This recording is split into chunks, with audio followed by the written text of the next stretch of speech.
Mariah's eye, she's got very distinct V's over each eye, and that's how I know it's her. So we have pictures up here, but Sierra, who's in there right now, if you look at her picture, she has more of the crescent shapes over her eye, so that's how we know the difference. Is this a Bengal tiger? We're not sure what they are. We don't do blood testing here because it's so expensive, but we're thinking that she may be part Bengal and may be part Indo-Chinese because she's so small. The other thing about the reason why they're so small is they came from a pretty bad background. When we brought these two in 4 years ago, they had just been rescued from a facility that had gotten shut down. I don't know if you guys heard that with that Weezagia thing that went down. These were two of the cats that were from that facility. And when they got shut down, we got a phone call asking if we could go pick them up at their holding facility. And what they told us when we got them was they had been living in an 8x8 dog pen on gravel.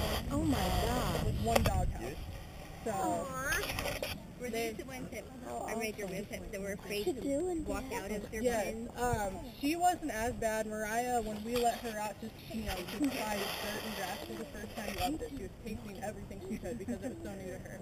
Her sister Sierra is the more cautious one, which actually kind of proves she's a little more dominant because she waits.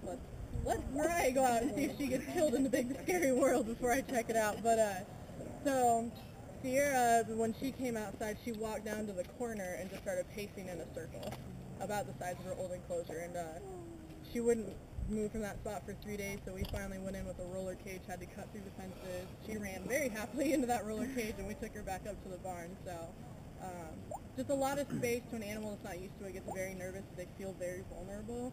So it's kind of stepping stones for these two. And all of these that you guys are looking at right now, these enclosures are temporary. When we moved here 2 years ago, we had 8 cats. We ended up with 18 within a year. So every time we built a big permanent one, the new cats went in there. So eventually, you guys will have really big permanent ones, and I think they're going to like it. They're 12, if you can believe it. This girl's actually 12 years old. Looks very young and very active. You catch her and see her playing tag a lot.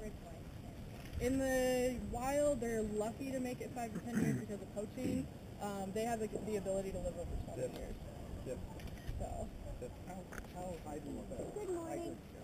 They're not real big jumpers upwards-wise because they have so much weight that they carry in the front end because they're ambush attackers.